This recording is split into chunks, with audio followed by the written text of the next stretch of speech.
Halo, Assalamualaikum warahmatullahi wabarakatuh. Selamat datang di podcast Dialog Dewan bersama saya Titi Sekar. Dan ini adalah momen spesial. Kali ini syuting podcast Dialog Dewan bertepatan dengan Hari Kartini di 21 April 2026. Dan tentu saja berhubung dengan Hari Kartini, maka kita harus ketemu dengan perempuan yang ada di DPRD Kabupaten Sleman. Salah satunya adalah Wakil Ketua DPRD Kabupaten Sleman, ada Ibu Ani Martanti ST. Halo Bu Ani, apa kabar? Halo Mbak Titi, Assalamualaikum, kabar baik. Waalaikumsalam warahmatullahi wabarakatuh. Kayaknya agak lemes sih Bu. Sedih aja gitu loh. Kenapa? Karena Hari Kartini gini isu yang beredar tentang perempuan tuh kok banyak gitu loh. Jadi ya sedih gimana gitu loh. Belum apa-apa curhatannya udah melo ya. Tapi Iya. semoga saja ini nanti bisa menjadi trigger buat kita semuanya bahwa kegalauan hari ini ada kok jalan keluar yang bisa dilakukan. Bu Ani, kalau kita berbicara masalah Hari Kartini di tahun ini ya, aku tadi sempat searching bahwa tema Hari Kartini di tahun 2026 ini adalah pemberdayaan, kesetaraan dan peran perempuan dalam mendukung Indonesia Emas 2045. Masih panjang nih ya Indonesia Emas 2045. Tapi sebenarnya kan perempuan itu berjuangnya sejak dulu gitu loh. Iya. Sekarang posisi perempuan seperti apa sih menurut Bu Andi sendiri? Posisi perempuan kalau saat ini secara administrasi ya Iya. tetap diakui dong.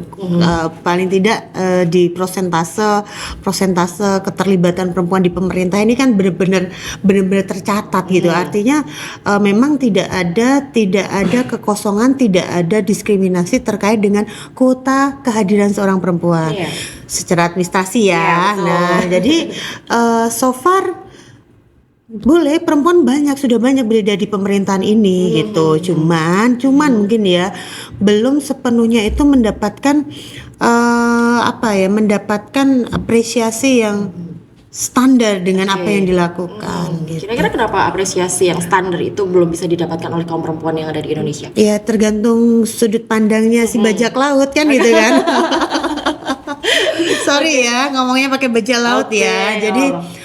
tergantung sudut pandangnya bagaimana si leader ini memandang seorang perempuan. Karena meskipun banyak perempuan sudah menjadi leader di sini, tetapi banyak juga perempuan yang sudah menjadi leader tapi belum the first-nya gitu loh. Jadi artinya dia masih di bawah sebuah kepemimpinan. Nah, tergantung nih pemimpinnya ini yang friendly dengan perempuan apa enggak. Ini sangat penting karena bukan berarti kedudukan tinggi pada seorang perempuan artinya dia bisa all out do something, dia bisa melakukan apapun dengan kebijakan.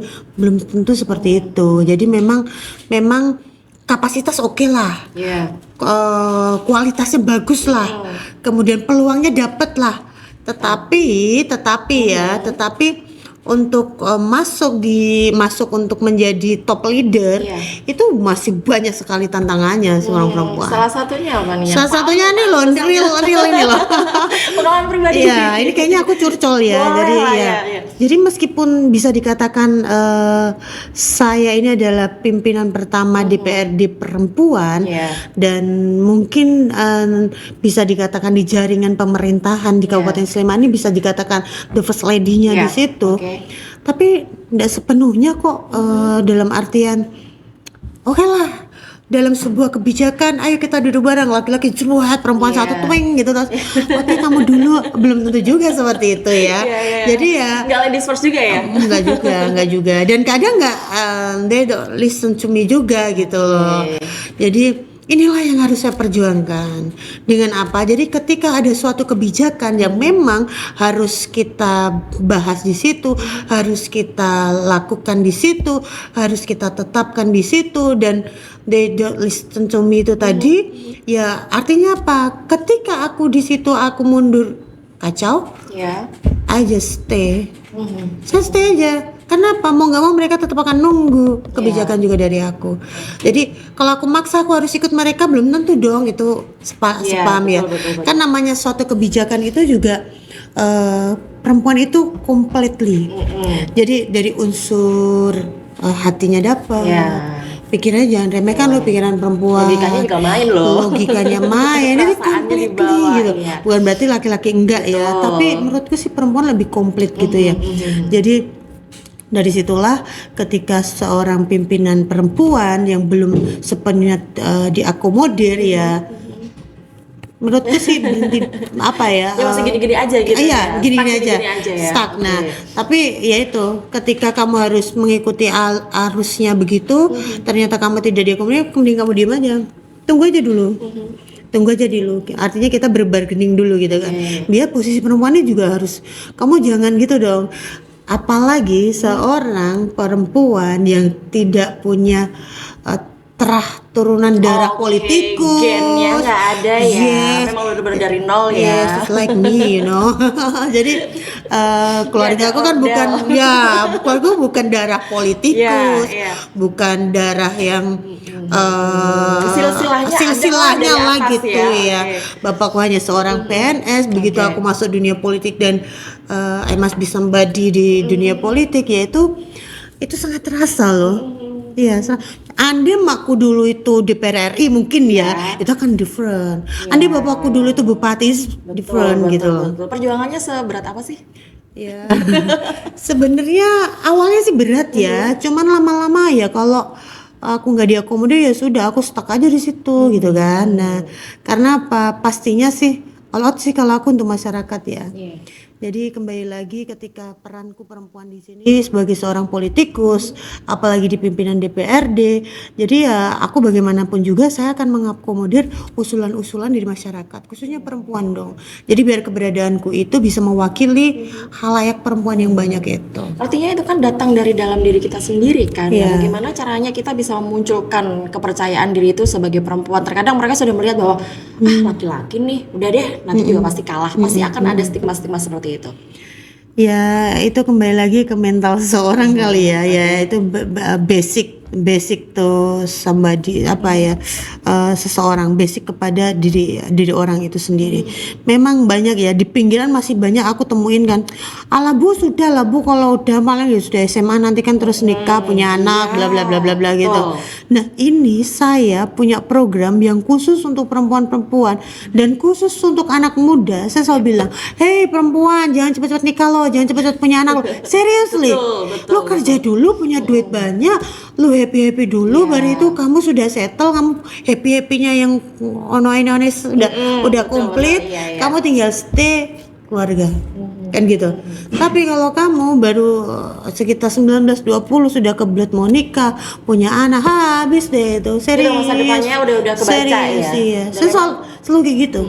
Case-nya memang sudah banyak gitu loh. Iya. Ketika memang mereka di usia dini sudah berumah tangga gitu ya, udah punya anak, itu mereka akan terkungkum di situ. Apalagi kalau dapat pasangan yang nggak support nih ya. Wah, parah lagi tuh. Kan kadang ada tuh. Tapi nggak curhat loh. Enggak, maksudnya gini, terkadang ada pasangan yang oke, mungkin karena ini apa namanya ada pernikahan dini gitu ya, sudah punya keluarga. Tapi kalau kamu mau melanjutkan pendidikan, lanjutin aja. Kan bisa dihitung tuh laki-laki kayak Iya, gitu ya. benar banget ya. Apalagi pendidikan juga pakai bayar kan gitu kan. itu dia, betul, Soalnya pendidikan betul. gratis lah. Nah. Kita sih pengen Yo, gitu ayo kan. aja sih ya. Kita sih pengen lanjut juga, iyalah gitu. Oke, kita kalau berbicara Kartini nih, Bu Ani ya. Menurut saya Kartini adalah politik gitu, karena sejak awal pun dia melakukan pernikahan dengan seorang kepala pemerintahan.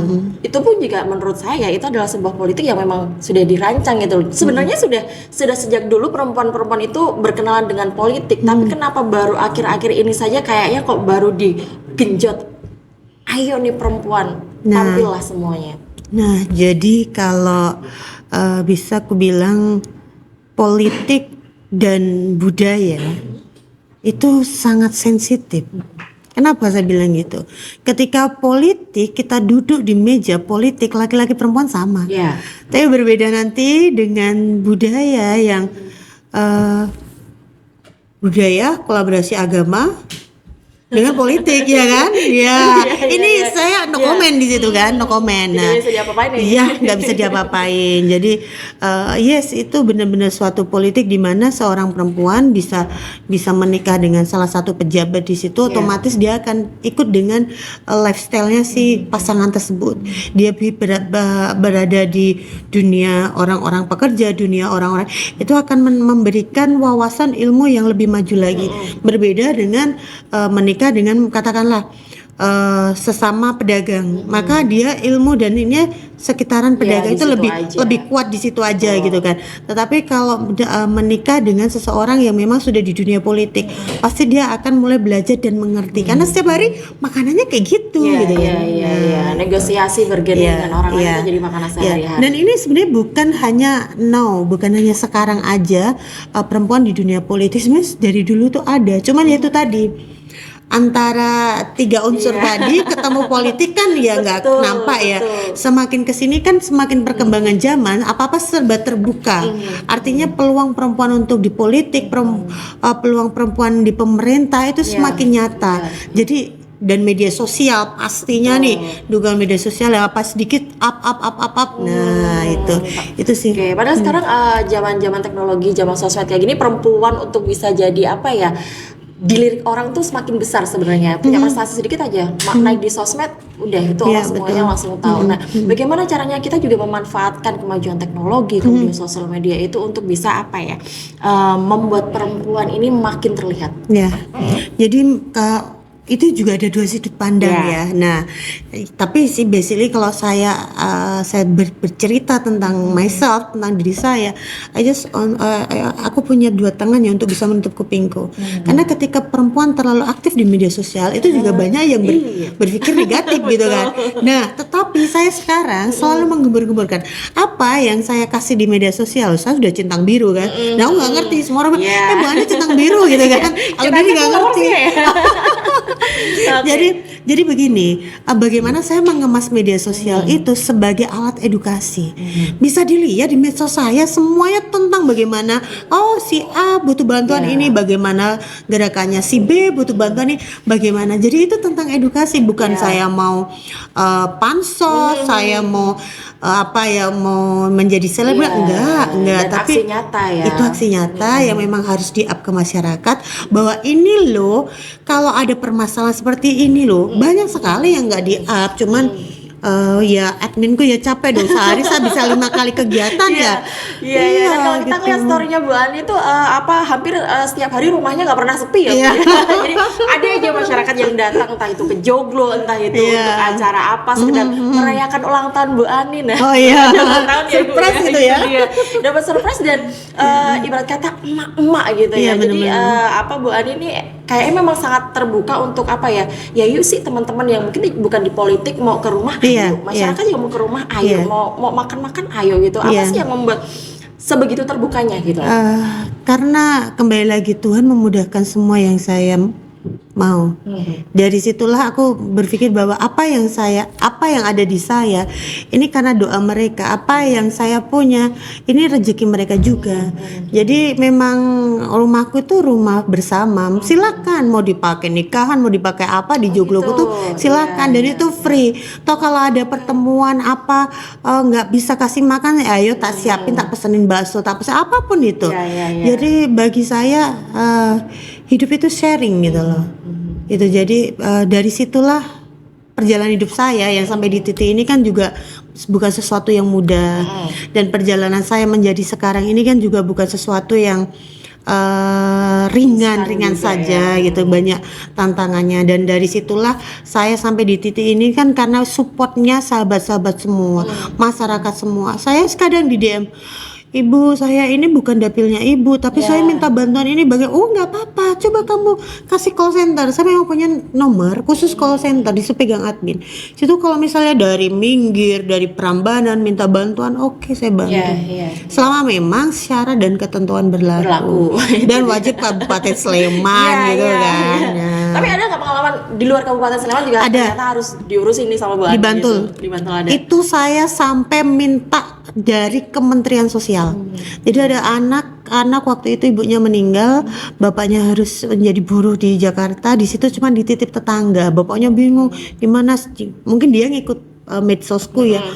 Akhirnya dia DM saya. Kebetulan saya tuh kadang buka, kadang enggak gitu kan, dia DM. ini kenapa ini, saya hubungi bla bla bla bla, akhirnya sampai turun tuh kementerian di situ. Alhamdulillah Tapi semua nggak overlap ya? enggak lah. Itu aku seneng Karena banget, memang seneng banget. gregetnya perempuan tuh kayak gitu. Kalau kita melihat sesuatu yang ini kayaknya memang harus di ini sepanjang kita masih bisa menjangkau kan pasti akan melakukan hal itu ya. Iya pasti Perempuan ya. itu pasti seperti Iya itu. pasti itu. Dan pentingnya kenapa sih pendidikan itu di rumah terutama berawal dari perempuan.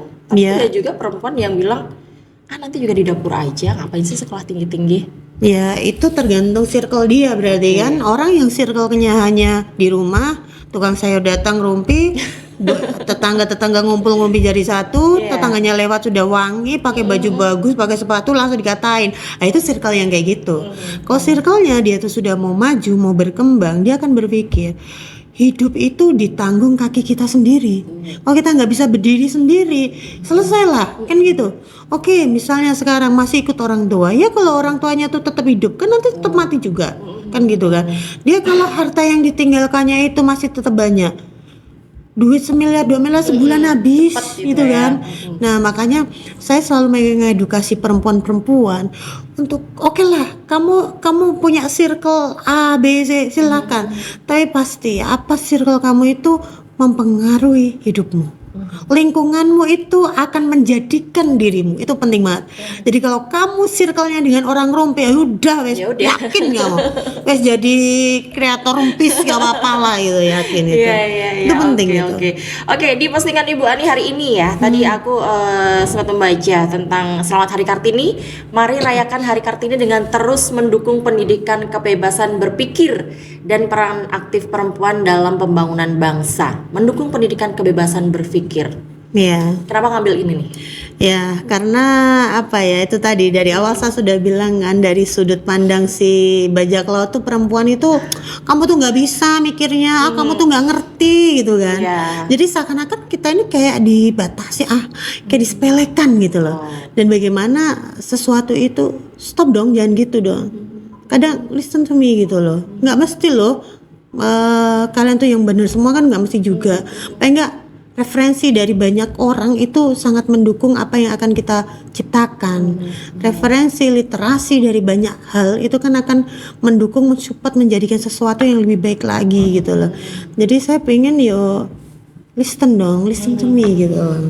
Dan pastinya kemarin saya sempat nih ketemu sama Kadis Kominfo nih ya. Mas, kini tuh gimana sih, punya nggak sih call center untuk pengaduan yang tinggal foto lapor gitu kan? Karena di dinas P3 PKB, dinas KB itu belum ada nih, adanya telepon Tesa, telepon sahabat anak gitu kan. Saya kan concern nih di terkait anak ini kan. Ternyata di kita itu juga ada di Kominfo, dan itu kan belum terlalu ter-up ya. Ini untuk apa? Antisipasi kaum perempuan yang mengalami pelecehan. Sorry ya, sekarang pelecehan nggak cuman dipegang di ini, enggak kan, di kata-kata, HP udah itu dari kemarin yang kalimat. belum. Yes, betul Nah, yang nggak suka banget ini. Dan seakan-akan dunia politik itu identik dengan kekerasan seksual secara verbal. Sorry to say, tapi it's real gitu loh. Jadi kayak biasa. Jadi seakan-akan itu candaan gitu. candaan. Anggapannya seperti itu. Yes. Ini nggak benar gitu loh. Jadi menganggap ini tuh udah biasa gitu. Aku sih nggak suka gitu. Cuman ya itu tadi ya. Nah, cuman bagaimana ini itu sudah menjadi habit ya sepertinya, kayak yang itu biasa aja, tapi semakin kesini kita menyadari bahwa itu sebenarnya sudah berlebihan, itu sudah di luar batas. Bagaimana kita bisa kayak membatasi atau membentengi atau mengurangi hal-hal tersebut terjadi di sekitaran kita? Ya, jadi ternyata ya aku sih ngalamin itu ya, aku ngalamin dan aku menganggap aduh gimana ya, nggak enak ya, dia kan lebih atasanku, aduh gimana ya nggak enak. Itu ada loh, itu real loh. Mungkin teman-temanku ngalamin itu tapi nggak berani speak up gitu kan. Tapi di sini aku bisa bilang ketika itu terjadi, tinggalin aja kok apa yang lagi ngomong kayak gitu, nggak mutu banget gitu, tinggalin aja gitu. Apalagi ya sudah mulai touching gitu, tinggalin aja gitu loh. Kalau kamu berani ngomong, hey kamu jangan mikir, aku pernah lo kayak gitu, serius. Tapi kan keberanian perempuan beda-beda, Bu. Nah itu yang harus kita gembor-gemborkan. Makanya ada dong, aku pengen tuh ketika ada yang ngomong tuh dengan jadi bahan candaan, sesuatu yang sangat sensitif jadi bahan candaan, foto aja, video aja kirim nih gitu loh. Aku mah gitu, itu sebagai pembelajaran. Iya, iya. Mungkin ada yang sudah melakukan hal seperti itu, tapi nanti kena lagi nih Bu kalau misalnya diunggah di sosial media, undang-undang ITE. Kan kita lapornya ke dinas. Center ya? Iya. Iya, Bukan langsung di up ke medsos gitu. Bagaimana loh. dengan stigma-stigma kalau kita lapornya ke instansi nih, ke pihak yang berwajib berwenang, tidak pernah di follow up, jadi kita harus naik nih ke sosial media biar viral dulu baru di Ya, no viral, no justice itu Iya, tadi ya. benar. Ya. Tapi ya itu tadi kayak mata pisau, akhirnya malah kita yang kena ITE. Iya, ya. Jadi ini kasus yang sama seperti orang yang baru nge-DM aku nggak tahu belum aku reply lagi kan. Jadi kadang yang DM di Instagram dan TikTok tuh sering, kalau di Facebook kita nggak pernah pegang admin. Kalau itu aku sering pegang juga. Jadi ada yang melakukan seperti itu. Jadi dia mengadu ke saya, terus aduh gimana ini, kamu rumahnya deket nggak? Ini mau aku ajak ketemu gitu loh, dan dia mengalami itu gitu loh. Ini aku mau ajak aku ketemu karena memang ketika hanya khalayak biasa yang speak up, lah apa itu kan. Tapi memang dibutuhkan jiwa pimpinan-pimpinan yang memang dia itu mau membela masyarakat, itu penting, apalagi perempuan gitu kan. Jadi aku berusaha untuk mau menghandle itu nanti biar aku gitu loh, biar aku kalau memang itu real saya kan tinggal ngomong aja kan ke misalnya kalau memang mau dibawa ke kepolisian ya sudah ngomong seperti ini data realnya, kita punya bukti seperti ini gitu. Karena kalau cuman ya tadi saya bilang kalau masyarakat no viral no justice, tapi setidaknya masa aku nggak didengerin kan gitu kan gitu. Ya aku bisa gembor-gembor lebih gede lagi kan gitu kan. Karena punya power ya. Iya, Nah, mungkin iya. ada juga perempuan-perempuan nih sebenarnya mereka memendam banyak hal, memendam banyak masalah, dan karena mereka merasa saya nggak punya power apa-apa nih, Iya, benar. pasti nggak bakal didengar kayak gitu. Nah, Bu Ani sendiri merasakan bahwa walaupun punya power pun juga sometimes juga nggak didengar. nggak Nah, digubris. bagaimana kita membuat masyarakat ini tetap mau speak up gitu loh. Jadi harus ada wadah di situ. Harus ada wadah yang bisa yang bisa mengakomodir itu. Come to me. Kalau aku sih gitu aja. Ketika itu permasalahan masyarakat itu come to me. Tapi ketika itu memang masalahku sendiri yang ada di atas, dalam artian mereka tidak mendengarkan saya dan sebagainya, ya saya akan stuck. Tapi ketika nanti ada kebijakan, saya akan diam, itu jadi nilai bargaining buat mereka. Harus berani kayak gitu deh. Kan bagiku ini adalah suatu pengabdian kok. Kalau memang ini nggak sesuai dengan masyarakat, ngapain aku paksakan? Kasihan dong. Kasihan kan negara ini udah begitu ditambah nanti dengan begini, kasihan dong. Jadi biar hidup kita itu manfaat, gak sia-sia gitu loh. Kita jadi seseorang itu yang benar-benar manfaat, jangan yang sia-sia habis itu nggak ngapa-ngapa, bikin onar mah nggak masalah, terus kemudian mati ya rugi dong kan gitu kan. Apa-apa ya. Oke, masalah pendidikan anak ini juga menjadi tanggung jawab bagi saya ya. Ini bukan tanggung jawab perempuan saja sih sebenarnya. Kalau itu dalam sebuah keluarga, ayah dan ibu itu Pastilah. menjadi partner Betul. yang harus menjaga pendidikan anaknya. Tapi bagaimana bahwa sebenarnya rumah itu berawal dari seorang ibu. Ya sebenarnya bukan rumah itu berawal dari seorang ibu, tuh enggak juga loh ya. Jadi pendidikan yang bagus tuh justru ada dari ayahnya juga gitu loh. Jadi meskipun saya seorang single parents, tapi saya melihat dari banyak masyarakat saya, pendidikan yang bapaknya itu sangat dekat dengan anaknya itu luar biasa loh. Menjadikan psikologis anak, mental anak itu bagus sekali loh. Karena apa? Jangan hanya pendidikan tuh di seorang ibu, no, tidak seperti itu. Pendidikan itu ya ayah dan ibu keduanya. Jangan, tapi ya itu tadi, ketika tiga unsur tradisi, agama itu jadi satu, itu udah berbeda lagi ya. Saya saya tidak bersudut pandang dari situ. Saya bersudut pandang dari realitas sekarang yang ada. Jadi ketika perkembangan masyarakat sekarang yang ada, ketika pendidikan hanya ditumpukan seorang ibu dan ibu tidak mempunyai keseimbangan, kesehatan mental, gagal, yakin gagal. Tetapi ketika meskipun hanya seorang ibu, tapi si ibu punya kesehatan mental di situ, saya rasa it's perfect. Jadi butuh dua unsur sebenarnya. Toh nggak bisa, harus sehat secara mental. Jadi pendidikan yang memang seorang ayah itu campur dalam urusan pendidikan anak, pendidikan karakternya, kemudian pekerjaan rumah tangga ayahnya pun ikut bergabung di situ. Itu mental anak bagus-bagus banget loh, iya. serius. Jadi nyuci piring itu pekerjaan ibu? Enggak Iya juga. Bapak mah nyuci piring nggak apa-apa. Iya, nyapu pekerjaan rumah tangga itu kan Iya. sebenarnya pekerjaan bersama gitu loh. Cuma memang masyarakat Indonesia kembali lagi ya. Iya, Kalau benar. misalnya kita perempuan nih, lihat kok yang nyapu laki-laki, perempuannya ngapain nih, istrinya ngapain? Itu kan Nah, kayak itu yang tiga Halo, yang itu gitu. tadi sudut pandang yang di situ memang Iya, akan iya, seperti iya. itu. Tapi kalau kita bersudut pandangnya the real time now, artinya adalah peran bapak itu penting banget. Iya. Bisa aku spill sedikit. Anakku they don't have father, ya you know lah gitu Iya. kan. Dia punya karakter dan punya psikologis yang agak sedikit memang agak shit ganggu gitu.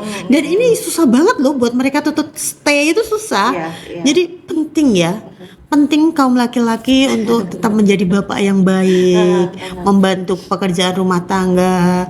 Itu penting untuk apa? Kesehatan mental anak. Nah, itu. Oke. Di situ. Kalau kita bicara masalah mental health nih, perempuan, ibu itu kan juga harus diperhatikan juga nih. Iya. Belum lagi ibu-ibu yang mereka hanya ada di rumah untuk memanage rumah tangganya. Sepenting apa sih ibu-ibu itu bisa mendapatkan mental health yang oke, keluar rumah kayak you healing, kayak you refreshing kayak gitu. Wajib, saya bisa Wajib bilang wajib. Oke. Mental health for woman is wajib ya. Jadi saya bisa bilang perempuan itu harus sehat mentalnya. Karena kenapa saya bilang gitu? Karena itu kuncinya. Yang biasa dengan anak itu adalah ibu. Iya. Kalau ibunya mentalnya nggak sehat, piye anaknya nanti kan gitu kan. Nah, bagaimana cara perempuan-perempuan itu supaya bisa mempertahankan kesehatan mentalnya?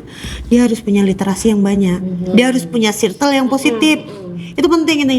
Jadi meskipun dia di rumah, dia seorang ibu rumah tangga di rumah, circle-nya harus jelas dulu. Oke. Kalau circle-nya tetangganya tukang gosip aja, kalau nggak gosip sope Ya nggak udah, gitu stres ya. itu, serius itu, serius. Jadi circle itu penting ya. Jadi buat sahabatku perempuan di seluruh Indonesia, circle itu adalah kunci untuk menjadikan who you are. Iya. Bukan berarti mentang-mentang terus aku punya kenalan orang ini bisa dimanfaatkan, no. Tapi Enggak. ambil ilmunya. Yes. Yang paling penting ya. Iya, begitu. Karena mohon maaf ketika ketemu dengan masyarakat di pinggiran dengan circle mereka seperti itu, aduh sedih saya, sedih. Karena bagi mereka selesai SMP punya suami katakanlah driver, dia di rumah. Terus kesehatan psikologisnya tidak terjaga karena suaminya pergi terus. Ini kan sesuatu yang mengerikan gitu loh. Bukan berarti suami seorang driver nggak baik, tapi kan ketika dia tidak punya edukasi yang lebih, suaminya kerja terus, ini kan ada sesuatu yang memang harus tetap terjaga. Oleh karena itu dia butuh circle yang sangat baik, circle yang oke, suamimu bekerja driver nih, kamu di rumah jagain anak, kamu paling enggak belajarlah, entah itu tentang pola asuh, tentang itu bagaimana kamu berwirausaha, jadi kamu punya kesibukan yang positif di rumah, menghasilkan, anak terjaga, suami bekerja selamat, itu kan penting kan. Tapi ketika dia nggak punya circle yang baik, suami sudah pergi terus karena dia harus jadi driver katakanlah, sedangkan dia di rumah dengan uang pas-pasan, anaknya dengan kebutuhan yang sangat maksimal, ternyata circle-nya Itu aja ya. Nggak berkembang ya. itu. Nggak menghasilkan uang Ya. tapi malah boncos gitu ya. Nah, makanya saya sering memberikan edukasi pelatihan kewirausahaan terhadap perempuan. Saya nggak mau perempuan duduk santai di rumah tidur nunggu suami ngasih duit, jangan. Nah, iya. Iya. Pendapat Bu Adi sendiri bahwa perempuan harus berpenghasilan. Harus. Saya bilang harus. Seperti Jadi apa? saya selalu menggambarkan begini ke masyarakat saya. Bu, kamu buruh tanam padi sehari dapat uang 30.000, pulang dengan capek, dengan lapar, kamu makan mie ayam enak nggak? Wah, enak banget Bu Ani, iya. Tapi kamu di rumah nunggu suami pulang, sore-sore ada bakso lewat, bapak beli bakso, bapaknya bilang, kamu tuh buat jajan toh Bu, woy. itu loh, iso ono nyumbang, kayak ono nyewu, kayak ono selapanan, Iya, anaknya udah bayar sekolah, Mantenan ya gitu dikasih ya. duit. Tapi coba rasa baksonya Rasanya enak berbeda. nggak? Iya. itu sesuatu yang selalu saya gambarkan ke kaum perempuan di pinggiran. Makanya Bu, saya kasih pelatihan untuk apa? Biar kamu punya usaha. Entah jualan selondok lah, entah kamu jualan keripik. Saya banyak banget pelatihan di situ. Dan banyak yang sudah berkembang dari situ. Jadi, oke, suamiku berangkat kerja, saya di rumah bikin makanan, titip di pedagang ini. Jadi dia bisa mencukupi keinginannya karena kalau kebutuhan mungkin suami bisa mengcover, keinginan yang nggak bisa terpenuhi itu juga mengerikan loh. Iya. Karena hidup itu kan ada dua, kebutuhan atau keinginan. Kebutuhan sudah tercover, nah keinginan Keinginan itu kalau yang- nggak bisa mengendalikan bahaya ini. Iya, lost doll ya. Belum kalau tiba-tiba ternyata suami misalnya terus kita nggak minta ya, yang namanya musibah, tapi kan kita selalu harus antisipasi ya. Suami tiba-tiba sakit atau misalnya kena PHK. Ketika perempuan masih bisa berpenghasilan itu setidaknya aman untuk rumah tangganya. Iya, seperti mentalnya itu ya. terjaga juga tuh. Cuman permasalahan yang paling mendasar adalah keluar dari zona nyaman. Iya. Ketika perempuan sudah di rumah nih, enak nih. Ayo kerja yuk. Aduh, ntar dulu. Nah, ini apa nih yang first step-nya gimana nih untuk Iya. keluar dari yang selama ini cuman ya ke tetangga aja udah seru kok gitu. Iya. Pagi-pagi belum mandi sedang rumpi gitu. Betul banget. Itu aku pernah mengalami di fase itu, Mbak. Jadi sebelum saya berkeluarga, saya adalah orang yang sangat happy di zona nyaman itu tadi. Semua fasilitas oke lah, bla bla bla bla, oke. Tapi ketika saya berkeluarga, semua fasilitas yang aku dapat tuh udah nggak ada lagi gitu kan. Dan aku mau nggak mau aku harus bangun pagi, aku harus cari duit buat ngasih makan anakku. Nah, jadi pengalaman itu, peristiwa itu akan mengajarimu untuk menjadi sesuatu. Jadi kalau saya memang kadang saya kalau udah ngasih tahu orang nggak didengar, nggak di ini, saya yakin peristiwa itu akan mengajarimu. Dari situ. Jadi rasa tanggung jawab, terus kemudian rasa aku nggak mau dong gini-gini terus. Kita butuh literasi yang positif. Kita harus berani keluar circle yang di zona nyaman itu, yang suka kafe-kafe apalah itu aku lahir memang ketika aku berkeluarga. Stop semua itu, kaget juga gitu kan. Biasanya aku nongkrong jajan ke luar negeri gitu kan. Ini aku pagi Nggak bisa kemana-mana. nggak bisa kemana-mana. Anakku besok makan apa gitu yang itu. Jadi peristiwa itu akan mengajarimu. Tapi memang harus pelan-pelan ya ketika kita mau keluar dari zona Iya, nyaman, banget. karena itu tadi omongan tetangga itu juga berperan dalam banget, mental health perempuan gitu ya. Iya, Kita banget. keluar, nih orang keluar mulu, nggak pernah di rumah, kita di rumah nih nggak pernah bantuin suami kayak gitu. Sebenarnya salahnya di situ. Ya, jadi dibutuhkan orang yang berani ngomong di zona itu, berani ngomong di circle itu. Dan saya sering masuk ke circle-circle seperti itu untuk memberikan edukasi. Karena kadang orang yang keluar terus kerja, mereka udah berpikirnya negatif kok. Tuh. Pulangnya malam tuh, kemarin bajunya hijau, sekarang bajunya abang, nah, misalnya gitu kan. Nah, jadi itu dibutuhkan sekali, dibutuhkan ada orang yang memang berani ngomong di situ. Saya sering kok seperti itu. Jadi ada perselisihan tetangga-tetangga yang selalu ngatain, itu tuh kalau pulang malam Bu, pagi orang pagi jauh hotel sip-sipan ya wajar kan gitu kan. Jadi apapun pekerjaanmu sih oke, wong semua itu pertanggungjawabannya di kamu kan. Cuman kan bagaimana membuat keadaan masyarakat itu menjadi baik-baik saja gitu kan. Karena masyarakat, mohon maaf, masyarakat yang terlalu kolot ketika ada seorang perempuan pulang malam itu sudah negatif. Iya betul, saya ngalamin soalnya. Iya kan? Saya pulang jam 1 pagi gitu, tiba-tiba ini kerjanya apa sih jam 1 pagi baru pulang jam segini. Iya. Jadi itu saya juga begitu. Cuma untungnya kan rumahku jauh dari tetangga kan, jadi so far aman lah gitu. Cuman saya sering memberikan edukasi itu ke masyarakat karena jangan sampai hal-hal seperti itu malah justru menjadi persaudaraan di masyarakat itu nggak baik gitu loh. Betul. Oke, berbicara masalah Kartini kali ini, Bu Ani, masalah pemberdayaan dan kesetaraan. Menurut Bu Ani sendiri di lingkup Kabupaten Sleman sendiri mengenai pemberdayaan dan kesetaraan perempuan, entah itu di lingkungan pemerintahan, di layanan publik, itu seperti apa saat ini? Saat ini sudah bagus sekali ya. Saya bilang kalau secara administrasi, secara angka, saya bilang gitu ya. Secara angka, secara administrasi banyak kepala OBD yang perempuan, kemudian banyak pegawai perempuan, kemudian termasuk TNI Polri pun banyak yang pimpinannya perempuan, dan di DPRD juga alhamdulillah kali ini terakomodir satu pimpinan perempuan. Artinya secara angka, secara jumlah itu sudah terakomodir sekali. Cuman memang yang perlu dibutuhkan dan diperjuangkan adalah kita ini bukan hanya sekedar pelengkap. Ya. Nah, itu yang dibutuhkan itu. Kita bukan hanya sekedar pelengkap kuota, tapi listen to me itu tadi, itu penting, dan itu yang harus tetap saya perjuangkan. Karena memang setahun 2 tahun ini memimpin itu memang itu masih kerasa. Up and down ya? Iya, kalau awalnya sih udah ya sudah, yang penting sudah ada sih satu nama Ani itu udah selesai gitu kan. Mau ngomong nggak ngomong I don't care gitu kan. Cuman kalau sekarang ya tetap saya akan perjuangkan itu. Jadi ketika memang usulan saya, masukan saya tuh orangnya nggak terlalu banyak ngomong kalau pas rapat, kecuali memang penting banget saya ngomong. Saya pun ngomong karena saya tuh orang yang sangat bisa menyesuaikan. Ketika mereka berpikir ala bajak laut, saya diam aja gitu kan. Tapi kalau mereka berpikir bahwa ini ada suatu kepemimpinan, oke lah saya speak up. Tapi kalau sudah saya dengar udah biarin aja. Tapi itu tadi perempuan juga punya bergening di situ. Oke.